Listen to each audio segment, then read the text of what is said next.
Sun, Moon, Rising, July 2024. Aries, for you, the month starts with a new moon, very auspicious, very spiritually insightful new moon on Sirius in your fourth house. And because it's aligned with the star of freedom, with the star of spiritual insight, Sirius, they can be new beginnings over the next month in your family, in your personal life that are blessed from above. As I said, the star Sirius is connected to the energy of Isis and Horus, or Mother Mary and Jesus.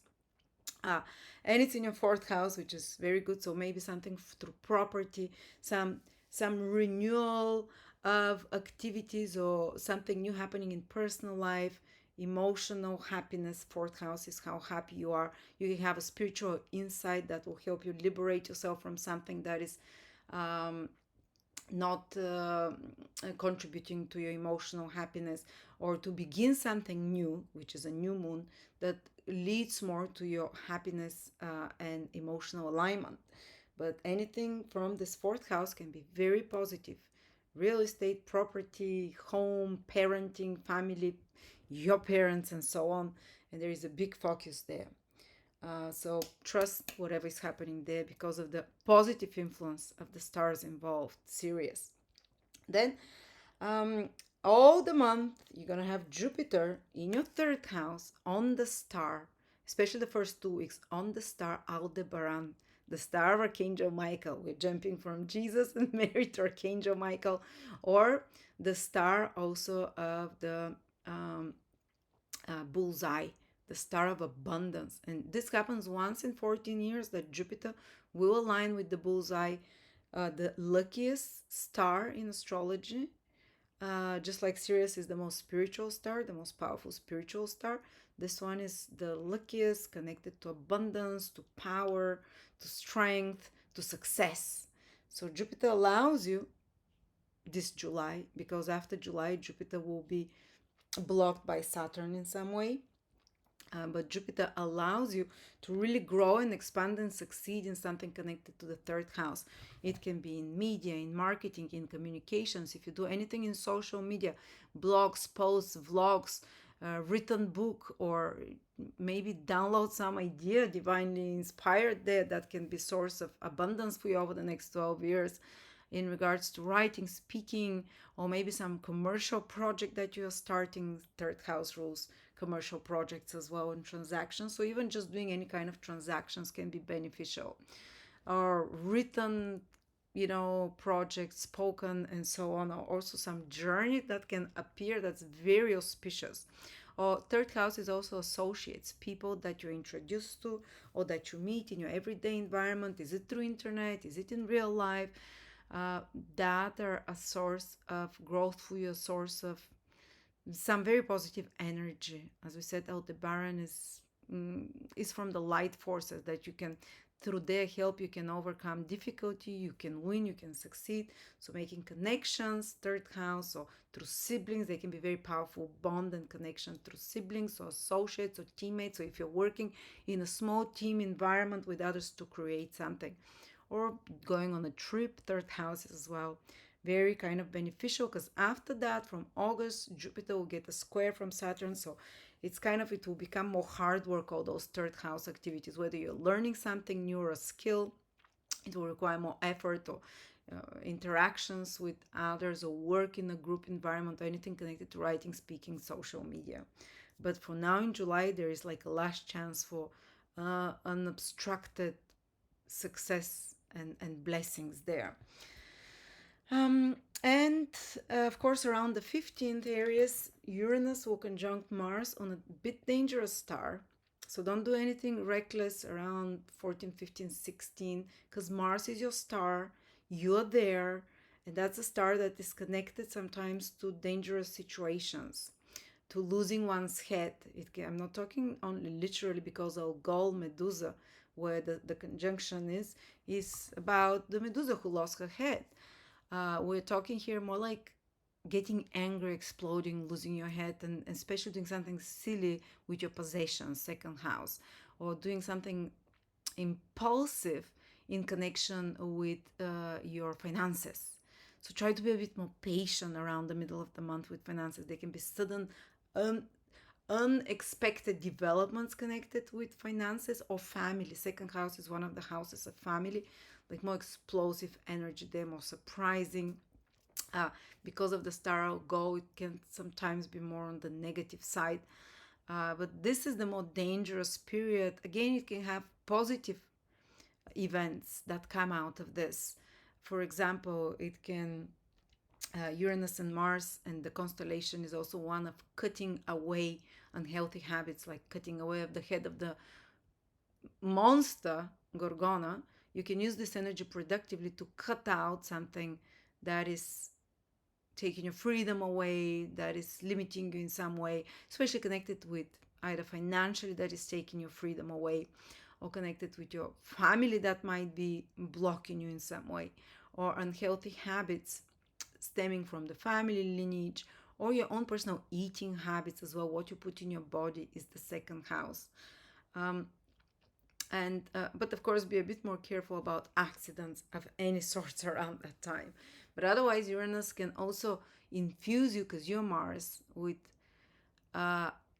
sudden desire to act, sudden possibilities financially as an opportunity, because it's in your second house, that you might feel like acting very quickly on. But I would advise you to be a bit more patient, to first see this transit to pass. When the waters settle down, then you can act on it, because they're starting a new cycle, a fast moving paced action in your second house of finances and so on.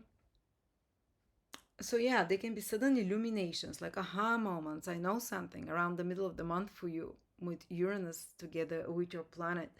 But it has this powerful energy to cut out monsters from your life and to release them.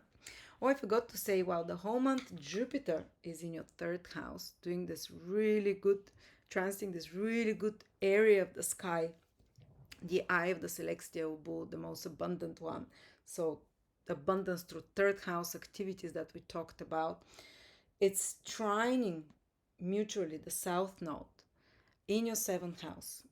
So there can be a complete, and that's the closing trine.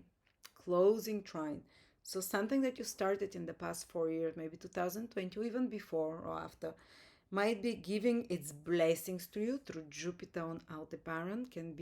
You can be reaping through that in some way, but especially in regards to anything to do with mental work, with written or spoken work of any sort, with collaborations with others, third and seventh house, with social connections of some sort. This can be coming to a fruition or rewarding you in some way. It's something from the past though, because South Node is something from the past that you can get rewards for now. Plus, South Node in the seventh house, right the whole month on the star Vindematrix, which is the grape gatherer. So it's about harvesting. And the seventh house is maybe harvesting through a relationship, maybe harvesting through a contract, maybe harvesting through an ending as well, because the harvesting is also an end. But because Jupiter is aspecting, I think there's a lot of rewards involved in that, and even rewards and blessing in supporting you end an unhealthy relationship, because Vindematrix is also known as the star of the Widowmaker. It's connected to separations, divorces of sorts as well. So for some of you Aries, there might be a auspicious time to end the karmic relationships, an existing one that is no longer, but on good terms. Jupiter is trining. It's gonna happen easy without heartbreak. There can be other influences in your horoscope, but it tends to be the trine of Jupiter towards the south node in your seventh house will make it in a smooth way, in a blissful way. And Jupiter is on the star archangel Michael with the sword. You cut off something unhealthy, can disappear from your relationship, so from your obligations to another or partnership. If people are leaving your life, or you want someone to leave your life now, which is the seventh house, it's really for good.